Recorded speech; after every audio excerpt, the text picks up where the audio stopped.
받으실 하나님의 말씀은 사무엘상 13장입니다. 사무엘상 13장 1절에서 12절까지 보시겠습니다. 구약성서 426페이지에 있습니다. 사무엘상 13장 1절에서 12절입니다. 우리 교독하겠습니다. 제가 먼저 1절 봉독합니다. 사울이 왕이 될 때에 40세라 그가 이스라엘을 다스린 지 2년에 이스라엘 사람 3,000명을 택하여 그 중에서 2,000명은 자기와 함께 믹마스와 베델 산에 있게 하고 1,000명은 요나단과 함께 베냐민 기브아에 있게 하고 남은 백성은 각기 장막으로 보내니라. 요나단이 게바에 있는 블레셋 사람의 수비대를 치매 블레셋 사람이 이를 들은지라 사울이 온 땅에 나팔을 불어 이르되 히브리 사람들은 들으라 하니 온 이스라엘이 사울이 블레셋 사람들의 수비대를 친 것과 이스라엘이 블레셋 사람들의 미움을 받게 되었다 함을 듣고 그 백성이 길갈로 모여 사울을 따르니라. 블레셋 사람들이 이스라엘과 싸우려고 모였는데 병거가 3만이요 마병이 6,000명이요 백성은 해변에 모래같이 많더라. 그들이 올라와 베다웬 동쪽 믹마스에 진침해 이스라엘 사람들이 위급함을 보고 절박하여 불과 숯불과 바위틈과 은밀한 곳과 웅덩이에 숨으며 어떤 히브리 사람들은 요단을 건너 갓과 길르앗 땅으로 가되 사울은 아직 길갈에 있고 그를 따른 모든 백성은 떨더라.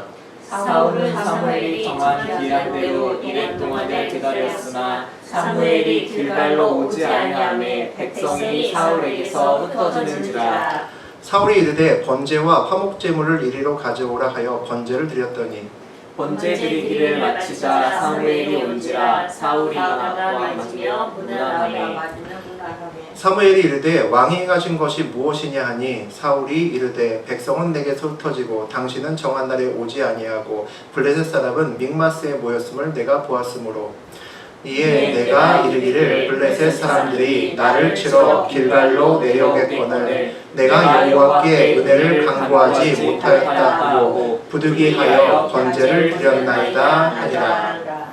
주님의 말씀입니다. 아멘. 네, 우리 방금 전에 사무엘상 13장 1절에서 12절까지 보았습니다. 오늘은 사무엘상 13장 전체의 내용을 가지고 어린아이의 믿음에서 벗어나야 사명을 감당한다. 어린아이의 믿음에서 벗어나야 사명을 감당한다는 제목으로 함께 은혜 나눴으면 좋겠습니다. 사울이 왕으로 추대되었습니다. 하지만 다수의 사람들에게 인정받는 왕은 아니었습니다. 하나님이 사무엘을 통해 기름 부어서 사울을 왕으로 세웠지만 다른 사람들은 왕으로 인정하기는 어려웠던 부분이 많았죠. 우리 11장에서 여호와의 영이 사울에게 임하고 암몬과의 전쟁에서 크게 승리합니다. 그래서 이스라엘 백성들은 그때부터 사울에게 열광하기 시작합니다. 아, 저 사람이 왕이구나. 저 사람을 중심으로 우리가 뭉치면 못 이길 것이 없겠구나. 이런 생각을 하게 되죠. 이스라엘을 구원하기 위한 왕으로 자격이 있음을 보여주었습니다. 그리고 본격적으로 왕으로 추대되었습니다. 그리고 이제 12장에서 한 세대를 이끌었던 사무엘, 우리 지난 시간에 봤죠. 사무엘이 드디어 그의 자리에서 물러서면서 고별 설교를 하는 과정을 보았습니다. 그 고별 설교의 내용은 결국 이제 사무엘은 역사의 뒤편으로 물러나고 그 자리를 이제 새로운 왕 사울에게 넘겨주는 어떤 그 사이에 있는 그런 이야기였습니다. 그래서 이제 13장부터는 본격적인 이제 사울이 왕이 된 다음의 이야기가 나옵니다. 오늘 1절을 보니까 이렇게 시작을 합니다. 우리 함께 읽어보겠습니다. 사울이 왕이 될 때 40세라 그가 이스라엘을 다스린 지 2년에 사울은 젊을 때 아버지의 암나기를 찾으러 갔다가 사울을 만나고 왕으로 기름 부음을 받았습니다. 40대에 왕이 되었다는 것은 꽤나 오랜 시간이 흐른 후에 정말 왕의 자리에 앉았다는 이야기죠. 기름 부음은 하나님께서 사울아 이제 내가 너를 왕으로 쓸 거야 라는 하나님의 약속이었습니다. 그리고 그 기름 부음으로부터 실제로 왕이 된 시간 사이에는 굉장히 커다란 시간적인 간격이 있었다는 겁니다. 그동안에 암몬을 놀랍게 이기는 사건도 있었고 또 기록되지 않은 여러 가지 믿음의 연단들이 있었을 겁니다. 그런 것들을 하나하나 받으면서 오늘 드디어 이제 사울이 왕으로서 서게 됨을 우리가 볼 수가 있습니다. 우리는 믿음의 연단을 짧게 끝내고 싶어 합니다. 훈련의 기간에 관심이 많습니다. 몇 년 훈련 받았는지, 몇 년이 지나가면 이제 나도 쓰임이 받는지에 관심이 많죠. 그런데 정말 중요한 것은 훈련의 기간보다는 훈련을 얼마나 잘 받았느냐입니다. 훈련을 얼마나 잘 받았느냐가 훨씬 더 중요한 것이라고 보시면 됩니다. 훈련을 잘 받지 못하면 쓰임을 오래 받지 못하고 그 마지막도 아름답지 못하기 때문입니다. 대표적인 인물이 오늘 나누고 있는 사울이죠. 우리 2절부터 4절까지 보겠습니다. 이스라엘 사람 3천을 택하여 그 중에서 2,000명은 자기와 함께 믹마스와 베델산에 있게 하고 1,000명은 요나단과 함께 베냐민 기브아에 있게 하고 남은 백성은 각기 장막으로 보내니라. 요나단이 게바에 있는 블레셋 사람의 수비대를 치매 블레셋 사람이 이를 들은지라. 사울이 온 땅에 나팔을 불어 이르되 히브리 사람들은 들으라 하니 온 이스라엘이 사울이 블레셋 사람들의 수비대를 친 것과 이스라엘이 블레셋 사람들의 미움을 받게 되었다 함을 듣고 그 백성이 길갈로 모여 사울을 따르니라. 사울이 3,000명의 병사를 모았다라고 되어 있습니다. 잘 싸우는 정예병을 모았겠죠. 그리고 2,000명은 사울과 함께 두고 1,000명은 그의 아들 요나단과 함께 두었습니다. 게바에 있는 블레셋 사람의 수비대를 치매라고 되어 있습니다. 게바의 위치는 사울의 동네 기브아로부터 북동쪽으로 약 5km 정도 떨어진 곳입니다. 아주 가까운 곳이죠. 아주 가까운 곳에 블레셋의 수비대가 있다는 것은 뭘 의미할까요? 그만큼 블레셋이 강하게 이스라엘을 압박하고 있었다는 얘기가 되겠고, 그렇게 남의 땅에 들어와서 수비대가 있음에도 불구하고 이스라엘 사람들은 찍소리도 하지 못했다는 이야기죠. 싸워서 될 수 있는 상대가 아니었다라는 겁니다. 그런데 이 상황에서 블레셋의 수비대를 친 것은 무슨 의미를 가지고 있을까요? 그 의미가 뭐였을까요? 수비대를 쳤다는 얘기는 네 땅으로 돌아가라는 이야기죠. 결국 선전포고입니다. 한번 싸워볼래? 라는 것이나 다름없는 거죠. 이스라엘이 블레셋 사람들의 미움을 받게 되었다라고 되어 있습니다. 블레셋은 이스라엘이 새로운 왕도 뽑았고 왕을 중심으로 무언가 바뀌고 있구나를 당연히 알았을 겁니다. 그리고 얼마 전에 암몬을 물리친 사건에 굉장히 신경이 거슬렸을 겁니다. 자기가 지배하고 있는데 얘들이 이제 나도 와서 한번 들이받고 싸워보자고 할 수도 있겠구나라고 긴장하고 있었던 차에 그 땅에 세워둔 수비대를 깨부셨으니 무슨 생각을 하겠습니까? 선전포고구나. 저것들이 감히 우리에게 싸움을 거는구나 라고 생각했을 겁니다. 블레셋이 격분하기 시작했을 겁니다.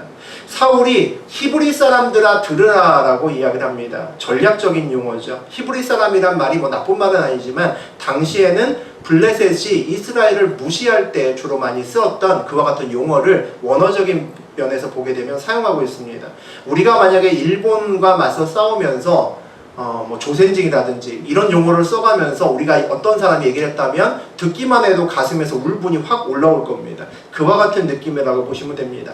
더 많은 군사들이 모이도록 감정을 자극했다는 겁니다. 사울의 의도가 들어있었다는 거죠.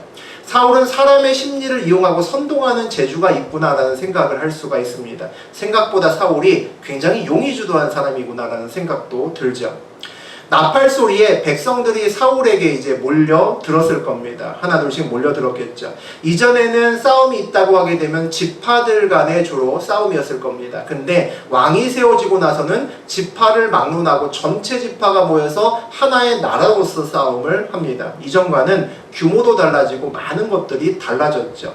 그래서 11장의 암몬과의 전쟁에서도 사울을 중심으로 해서 모아서 암몬을 아주 멋지게 깨부신 그런 경험들도 가지고 있습니다. 이제 사울 왕을 중심으로 한 두 번째 전쟁을 할 차례죠. 이제 블레셋이 그들 앞에 있습니다. 5절에서 7절까지 보시겠습니다. 블레셋 사람들이 이스라엘과 싸우려고 모였는데 병거가 3만이요 마병이 6,000명이요 백성은 해변의 모래같이 많더라. 그들이 올라와 백아웬 동쪽 믹마스에 진침해 이스라엘 사람들이 위급함을 보고 절박하여 굴과 수풀과 바위 틈과 은밀한 곳과 웅덩이에 숨으며 어떤 히브리 사람들은 요단을 건너 갓과 길르앗 땅으로 가되 사울은 아직 길갈에 있고 그를 따른 모든 백성은 떨더라. 그런데 암몬과의 전쟁하고는 느낌이 많이 다릅니다. 예상을 뛰어넘는 블레셋의 군대에 일단 이스라엘 백성들이 놀랍니다. 더군다나 그 블레셋의 군대를 보니까 병력과 무기도 화려합니다. 병거가 탱크만 3만 대죠. 그리고 마병이 6천 명이고 그리고 백성들은 모래알처럼 셀 수가 없었다라고 이야기를 합니다. 너무 강력한 적군입니다. 이 사람을 상대로 우리가 싸워서 이길 수 있을까? 백성들이 크게 동요하죠. 근데 사실은 얼마 전에 싸웠던 암몬들과의 전쟁도 사실은 만만치는 않았었습니다. 사무엘상 11장 8절에 보게 되면 뭐라고 되어 있냐면 사울을 중심으로 사람들이 모였을 때 사울이 나를 따르라 라고 했을 때 전 지파에서 사람이 모였는데 보니까 30만 명이나 모였습니다. 유다 사람들 3만 명이 더해지니까 33만 명이 모인 거죠. 암몬과의 전쟁에서는 33만 명이 모였는데 이번 전쟁에서 나팔을 불고 또 사울이 그때보다 더 모이기를 원했겠죠. 그러니까 히브리 사람들아 들어라 그러면서 감정을 아주 자극하는 말까지 썼습니다.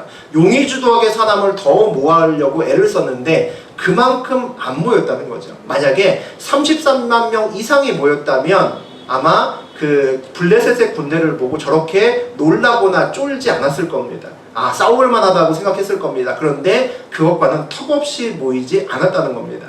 아직 왕권의 초기인 거죠. 이제 2년차 되는 왕입니다. 아직 사울의 권력은 각각 지파에 속속들이 깊은 곳까지 미치지 못했던 거죠. 암몬과의 전쟁하고는 굉장히 많이 달랐던 겁니다.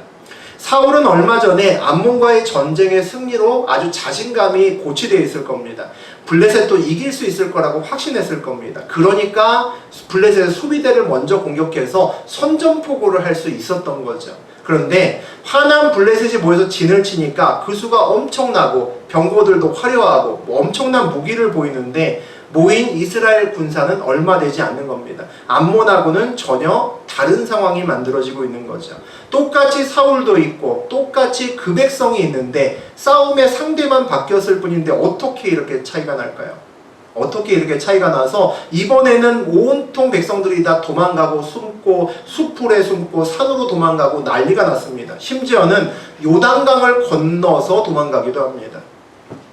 사울은 아직 길갈에 있고 그를 따른 모든 백성은 떨더라 라고 되어 있습니다. 사울과 함께 있는 모든 백성들이 암몬에서 하고 싸울 때는 하나가 돼서 움직였던 백성들이 이번에는 벌벌 떨면서 싸울 수 없는 그런 분위기에 있습니다. 무슨 차이가 있을까요? 암몬과의 전쟁과 어떻게 다를까요? 우리 볼 수 있는 내용이 사무엘상 11장 6절에 나와 있습니다. 함께 읽어보겠습니다. 사울이 이 말을 들을 때에 하나님의 영에게 크게 감동되매 그가 그의 노가 크게 일어나. 암몬과의 전쟁 준비의 시작은 사울이 시작한 것이 아닙니다. 하나님의 영이 사울에게 감동돼서 사울의 노가 크게 일어나고 그 이후에 하나님이 사람들을 모으시기 시작했습니다. 그래서 거의 역대급의 사람이 모인 거죠. 33만 명이라는 것은 이전에 모이기 쉽지 않은 숫자였습니다. 하나님이 그 수를 만들어 내셨던 거죠. 암몬과의 전쟁은 하나님의 전쟁이었습니다. 하나님이 주도하고 하나님이 이끌어내는 그런 전쟁이었죠. 그런데 이 블레셋과의 두 번째 전투는 아직까지도 하나님이 나타나지 않습니다. 이 전쟁은 하나님이 아니라 사울이 시작한 전쟁이라는 거죠. 사울이 선전포고했고 사울이 사람들을 모았다는 겁니다. 다시 말하면 사울이 수천 명의 병력을 모아서 블레셋의 수비대를 공격한 것은 완전히 무리수라는 겁니다. 아직 이스라엘이 블레셋을 공격할 만한 충분한 병력이 된 것도 아니고 충분하게 군사훈련을 시킨 것도 아니고 하나님이 때가 되었다고 먼저 말씀하신 것도 아닙니다. 그런데 일을 친 거죠. 왜 무리한 공격을 했을까요? 정권이 바뀌고 나면 뭐가 필요합니까? 자기 정권을 유지할 수 있는 어떤 상징적인 것이 필요합니다.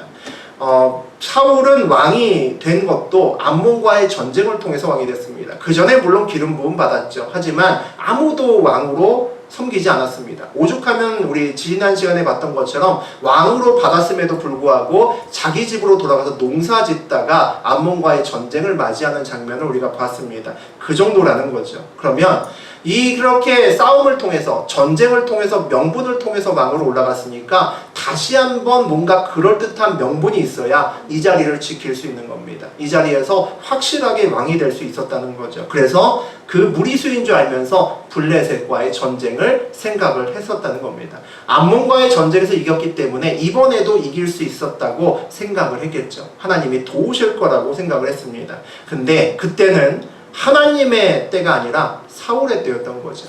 블레셋과 전쟁을 하는 것은 맞습니다. 그건 하나님의 뜻이 맞지만 하나님의 길을 걸어가면서 하나님의 때가 아니라 사울의 때에 사울이 전쟁을 일으켰다는데 문제가 있는 겁니다.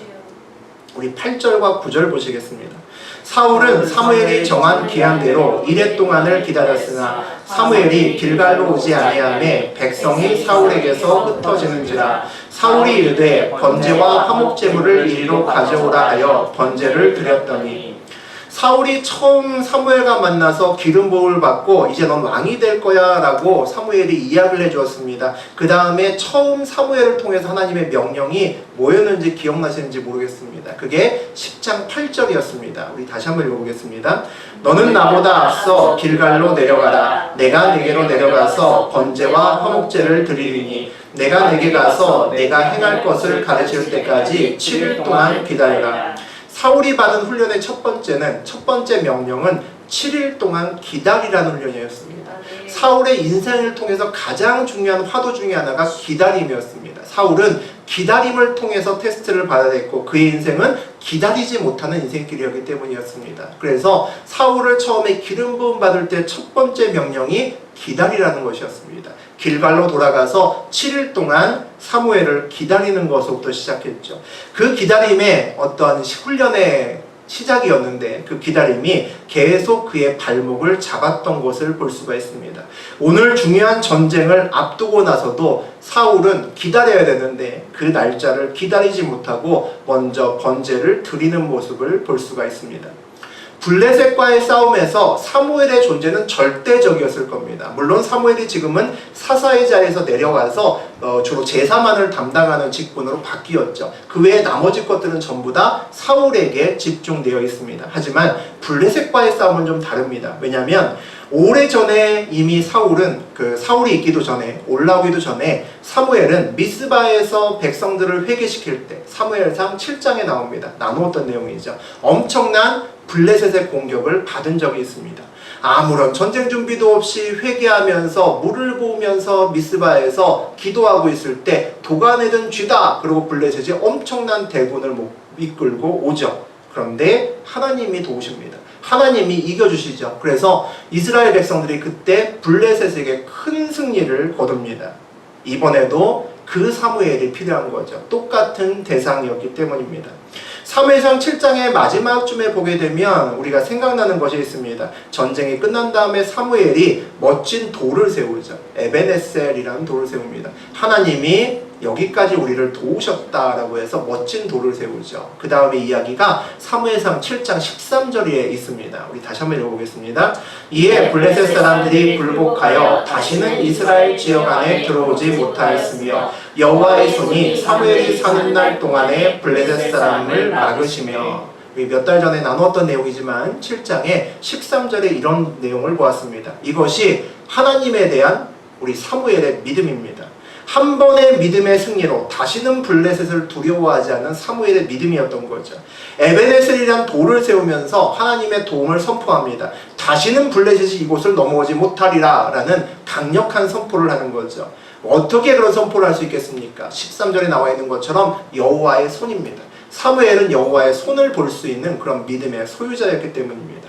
그런데 사울은 그런 믿음이 없다는 거죠. 그도 여호와의 영이 임했습니다. 11장에서 그래서 암몬과의 전쟁에서 엄청난 대승을 거두었던 사람입니다. 그도 하나님을 경험했습니다. 그러나 그의 믿음은 아직 사무엘처럼 성장하지 못했다는 거죠. 전쟁 후에 제사도 드렸습니다. 그의 믿음은 그러나 사무엘처럼 여전히 성장하지 못했습니다. 그는 그의 전쟁의 승리가 그 암몬과의 전쟁의 승리가 온전히 하나님께 드려진 것이 아니라 그 암몬과의 전쟁의 승리의 주역은 사울의 승리가 되어 있습니다. 그래서 사울이 왕의 자격이 될 수 있다는 것을 알리기 위한 전쟁이었습니다. 물론 그 전쟁은 하나님이 그렇게 하셨습니다. 그러니까 사울에게는 그 전쟁 외에 다른 전쟁이 필요했던 겁니다. 하나님의 전쟁이고 그 영광도 하나님이 온전히 가져가셔서 하나님이 드러나는 그런 전쟁이 필요했던 거죠. 사무엘은 그런 전쟁이 있었다는 겁니다. 그런데 아직 사울은 그런 전쟁이 없다는 거죠. 그래서 이 블레셋과의 전쟁이 사울에게 있어서는 사무엘처럼 하나님께 온전히 드려지는 그런 전쟁을 할 필요가 있었다는 겁니다. 그런데 그 전쟁을 망가뜨린 거죠. 우리 10절 보시겠습니다. 범죄 드리기를 마치자 사무엘이 온지라 사울이 나가 맞으며 무난하게. 하나님은 기일을 넘기지 않으셨습니다. 7일 동안 기다리라고 하시고 정확히 사무엘이 7일날 왔습니다. 그런데 사람의 입장에서 보면 늦은 감이 분명히 있습니다. 거의 문 닫기 일보 직전에 온 겁니다.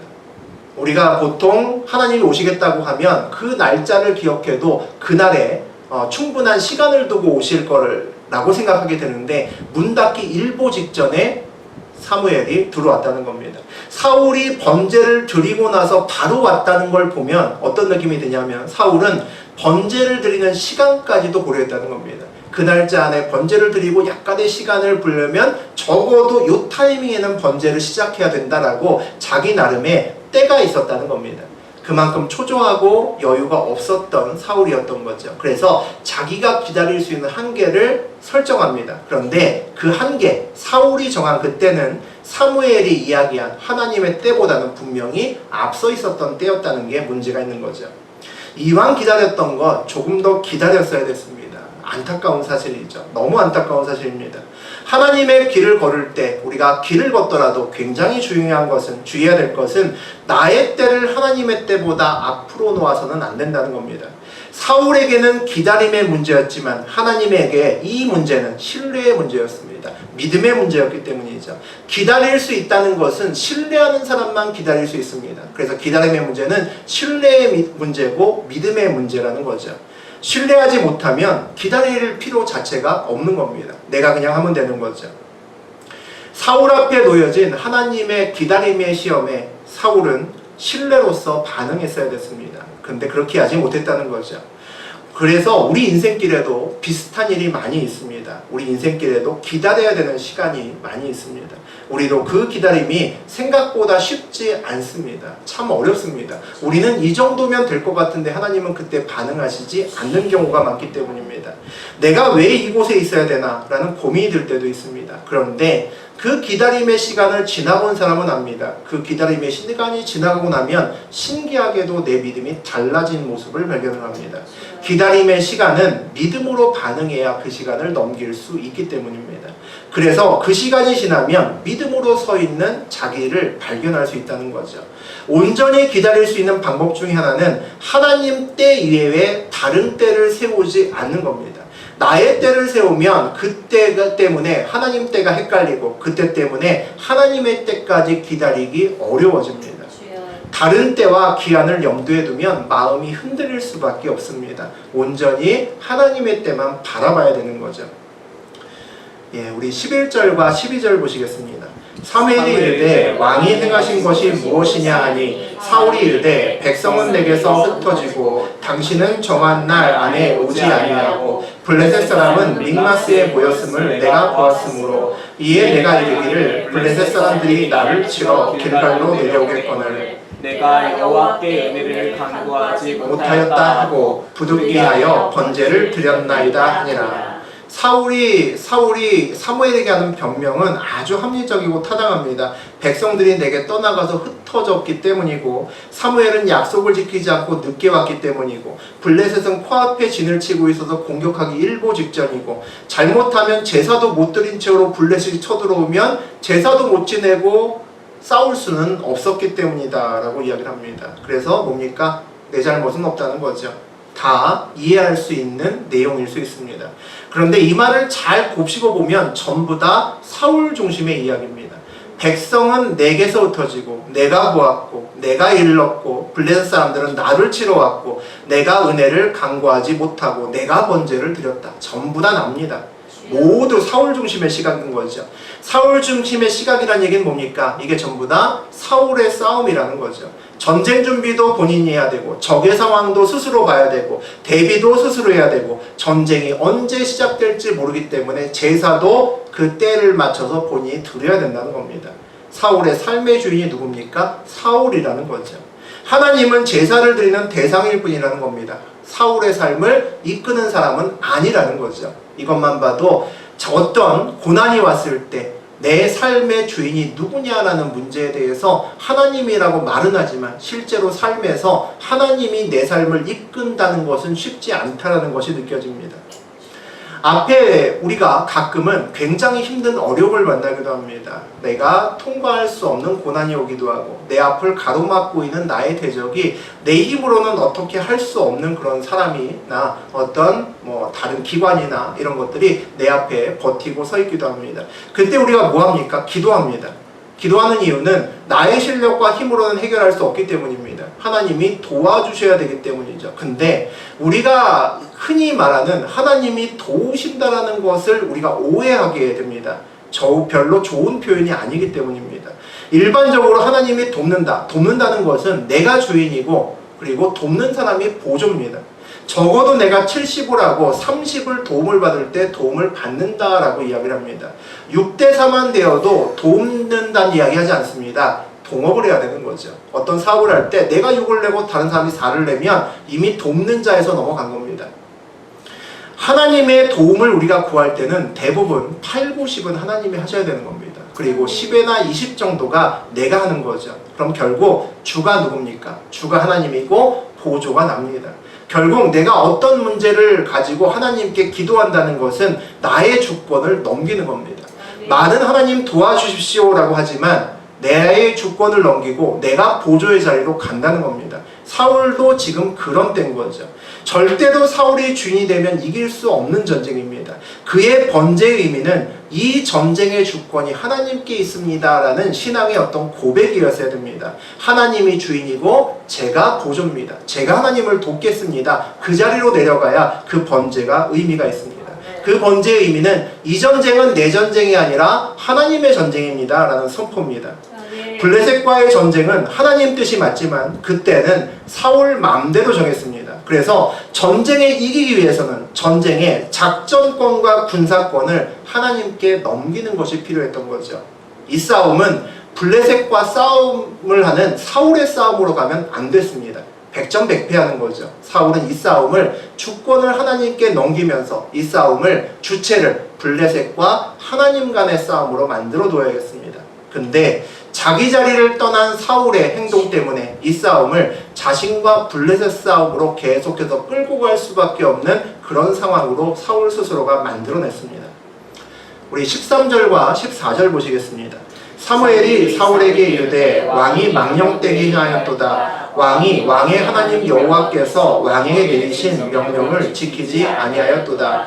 그리하였더라면 여호와께서 이스라엘 위에 왕의 나라를 영원히 세우셨을 것이거늘 지금은 왕의 나라가 길지 못할 것이라. 여호와께서 왕에게 명령하신 바를 왕이 지키지 아니하였으므로 여호와께서 그의 마음에 맞는 사람을 구하여 여호와께서 그의 백성을 지우도록 삼으셨느니라 하고, 사무엘이 사울에게 아주 쌀쌀맞은 반응을 합니다. 아주 차가운 반응을 하죠. 하나님을 신뢰하지 못해서 사울이 그 시험에서 떨어진 겁니다. 하나님께서 그의 마음에 맞는 다른 자를 세울 것이라고 이야기를 합니다. 사울에게는 사실 사망 선고나 다름없는 그런 선고를 오늘 하였습니다. 사무엘의 선포를 보고 우리의 느낌이 어떤지 모르겠습니다. 기다림에 대한 실패에 대한 대가치고는 너무 심한 게 아닌가라는 생각이 들 수도 있습니다. 그런데 사울은 정말 알았어야 됐습니다. 이 전쟁의 의미를 알았어야 되는 거죠. 이번 전쟁은 하나님에 의해서 온전히 인도돼야 되는 하나님의 전쟁이었어야만 됐습니다. 암몬과의 전쟁이 하나님이 이끄셨지만 그 전쟁의 영광은 하나님께서 사울이 가져가도록 내비두셨기 때문이죠. 그렇게 해서 왕이 됐습니다. 이번에 사울은 온전한 하나님의 전쟁을 치루어야 됐습니다. 사울을 돕는 하나님이 아니라 사울의 하나님에 의해서 주도되고 하나님의 영광이 그대로 드러나는 그런 전쟁을 사울이 경험을 했어야 됐습니다. 왜냐하면 사울은 왕이지만 왕인 사울에게도 또 다른 왕이 있기 때문입니다. 사울 왕 위에 하나님이라는 왕이 있기 때문이죠. 그것을 체험해야 온전한 이스라엘의 왕이 될 수 있기 때문입니다. 이스라엘 백성은 하나님을 왕으로 섬기는 백성이기 때문이었죠. 15절 보시겠습니다. 사무엘이 일어나 길갈에서 떠나 베냐민 기브아로 올라가니라. 사울이 자기와 함께 한 백성의 수를 세어보니 600명가량이다. 적은 변한 것이 없습니다. 적은 그대로 있는데 사울의 병사만 600명으로 줄어버렸습니다. 나팔을 불어서 백성을 모으기 전에도 히브리 사람들은 들어라 라고 말하면서 감정을 자극해서 모으기 전에도 3,000명이라는 군사가 있었습니다. 그런데 백성들을 모은 다음에 백성들이 다 도망가고 지금은 오히려 처음에 있던 숫자보다도 없습니다. 600명이라는 숫자는 도저히 지금 블레셋과 싸울 수 없는 숫자입니다. 얼마 전에 우리 금요 철야 때 나눈 기드온은 300명 갖고도 13만 5천 명과 전투를 했습니다. 그 전투를 할 수 있었던 이유는 기드온의 전쟁은 기드온이 주인공이 아니라 하나님이 주도하시는 전쟁이었기 때문입니다. 그런데 오늘 이 전쟁은 답이 보이지 않습니다. 이 전쟁은 사울의 전쟁으로 계속 이끌고 나가기 때문입니다. 17절, 18절에 보면 이런 내용 나옵니다. 노략군들이 세 군데로, 세 그룹으로 나뉘어서 블레셋 사람들이 진영에서 나와서 이제 이스라엘 백성에게로 오는 것을 볼 수가 있습니다. 이번에는 아마 다시 덤비지 못하도록 심하게 뺏고 약탈하고 노략질하고 난리가 날 겁니다. 그 사람들이 조금씩 접근하는 내용들이 나옵니다. 19절에 보면 그때 이스라엘 온 땅에 철공이 없었으니 이는 블레셋 사람들이 말하기를 히브리 사람이 칼이나 창을 만들까 두렵다 하였음이라 라고 되어 있습니다. 블레셋 사람들은 이스라엘을 식민지로 두면서 이것저것 다 빼앗아 가면서 그리고 도와줘 줬겠죠. 많은 것을 농사를 져야 뺏어갈 수 있으니까. 하지만 주지 않았던 기술이 하나 있었습니다. 철을 다루는 기술이었다는 거죠. 그걸 가지고 가면 철제 무기를 들고 자기들에게 칼이나 창을 휘두를까봐 걱정이 되었기 때문입니다. 그래서 이스라엘 백성들은 제대로 된 무기도 만들 수 있는 그런 실력이 없었다는 거죠. 그래서 20절에서 22절 보니까 이런 내용들이 나옵니다. 철로 만든 농기구 같은 것들을 날을 잘 세우려고 하더라도 그들 스스로가 철을 다루는 기술이 없어서 블레셋에 가서 그것을 갈고 와야지만 공이나 삽이나 뭐 이런 것들, 도끼나 이런 것들을 사용할 수 있었다라는 겁니다. 병력도 턱없이 적고 블레셋은 탱크도 있는데 이스라엘은 철을 다루는 기술도 없어서 제대로 된 무기도 만들 수 없었다는 거죠.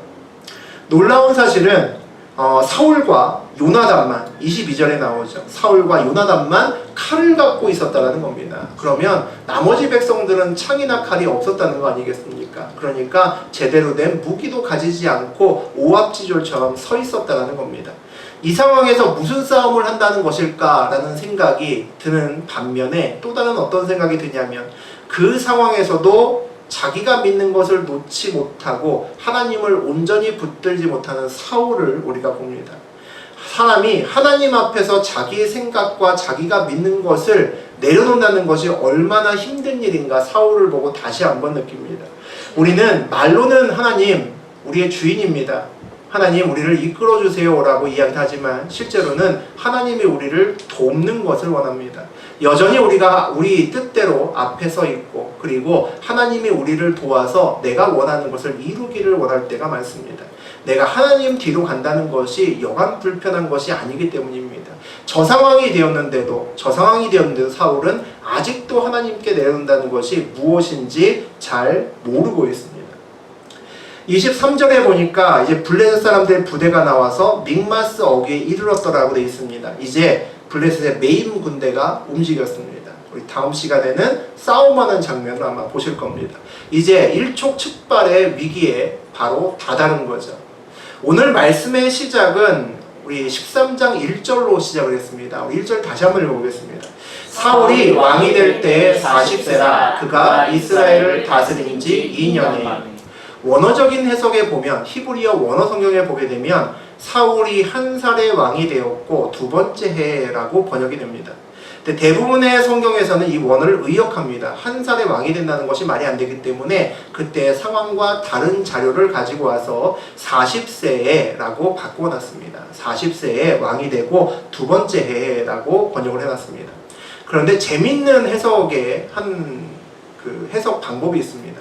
사울이 왕이 되었지만 그는 한 살의 나이처럼 어렸다라는 해석이 있습니다. 사울은 키가 크고 얼굴도 남자답게 잘생기고 싸움도 잘하는 청년이었습니다. 덩치도 좋았죠. 그런데 마치 한 살짜리 아이가 왕이 된 것처럼 영적으로는 무지했을 수 있다는 이야기입니다. 아이의 특징이 뭡니까? 아이의 특징은 기다리지 못합니다. 아이는 기다리지 못합니다. 아이는 눈에 보는 것 그 이상을 보기가 어렵습니다. 보이지 않는 것을 아이에게 보라고 하는 것은 참 쉽지 않은 일입니다. 아이는 눈에 보이지 않는 약속은 별로 관심이 없습니다. 지금 당장 뭐를 주는 것은 관심을 많이 갖지만 앞으로 1년, 앞으로 몇 년, 앞으로 언제 후에 뭐를 주겠다는 것은 별로 관심이 없습니다. 그것까지 눈이 가지 않기 때문입니다. 아이는 보이지 않는 더 큰 것을 위해 보이는 것을 놓으려고 하지 않습니다. 내 앞에 있는 작은 장난감이라도 그것을 들기를 원하지, 몇 년 후에 또 몇 년 후에 다른 걸 줄 테니까, 한 달 후에 뭘 줄 테니까 이것을 놓으라고 하면 그것을 순순히 놓는 아이가 없습니다. 사울의 일생을 보면 아이와 같다라는 생각이 듭니다. 하나님이 세밀한 인도하심으로 사무엘을 만나게 하시고 여호와의 영이 임해서 암몬과의 전쟁에서 승리했습니다. 이런저런 연단도 있었을 텐데 여전히 사울의 신앙은 아이에 머무르고 있습니다.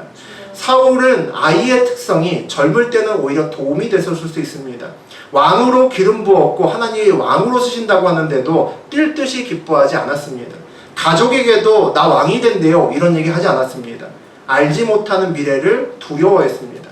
미스바에서 제비뽑기를 해서 왕으로 호명될 때도 진보다리 속에 숨어 있었던 것이 사울이었습니다. 책임져야 하는 왕의 자리도 원하지 않았습니다. 왕이 된 다음에도 한참 동안을 기부와 자기의 고향으로 와서 농사짓고 그냥 살아갔습니다. 그러다가 여호와의 영이 임해서 암몬과 싸우기 시작했죠. 알 수 없는 미래보다 보이는 현실에 안주하는 것이 사울의 특성이었습니다. 아마 사람들 눈에는 욕심없고 겸손했던 그런 사람으로 보였을 수 있습니다. 하지만 그와 같은 아이와 같은 특성이 사울이 왕이 될 때는 독이 되는 것을 볼 수가 있습니다. 사울의 믿음도 아이와 같다는 데 문제가 있습니다. 세월이 지나가도 아이와 같은 믿음으로 여전히 남아있다는 것이 문제입니다. 아이처럼 믿음으로 기다리지 못하는 것이 결국 사울의 발목을 잡는 것을 우리 볼 수 있습니다. 우리는 믿음보다 큰 자리에 가면 문제가 생깁니다. 우리는 자리 욕심이 많고 언제 쓰임받는지 걱정을 하지만 우리가 우리 믿음보다 큰 자리에 가면 반드시 사고를 치게 되어 있습니다. 우리는 자리에 관심이 많지만 그 자리를 지키기 위해서 우리의 믿음을 키우셔야 됩니다. 아이와 같은 믿음으로는 하나님이 주신 자리를 감당하지 못합니다. 사명의 자리를 지키지 못하기 때문이죠.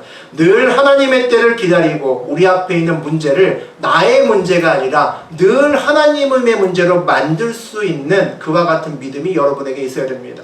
여러분 앞에 어떤 문제가 돼 있든지 간에 오늘 사울처럼이 아니라 사무엘처럼 그 제사와 번제를 통해서 이 모든 싸움에 내 앞에 있는 것이 주님의 전쟁으로 옮기셔야 됩니다. 나의 주권을 주님께 온전히 넘길 때 여러분 앞의 문제는 주님의 문제로 바뀌게 됩니다. 나의 상황을 믿음의 시선으로 해석할 수 있어야 됩니다. 어린아이와 같은 믿음에서 벗어나야 끝까지 사명 감당하고 하나님이 주신 자리를 지키면서 하나님께 영광 돌리는 삶을 살 수 있습니다. 사울의 인생길을 보면서 여러분이 그런 생각을 하셨으면 좋겠습니다. 사울과 같이 안 살고 우리는 믿음으로 강력하게 서서 하나님만 붙들고 살아야겠다는 생각을 하시는 그런 시간 되셨으면 좋겠습니다. 우리 말씀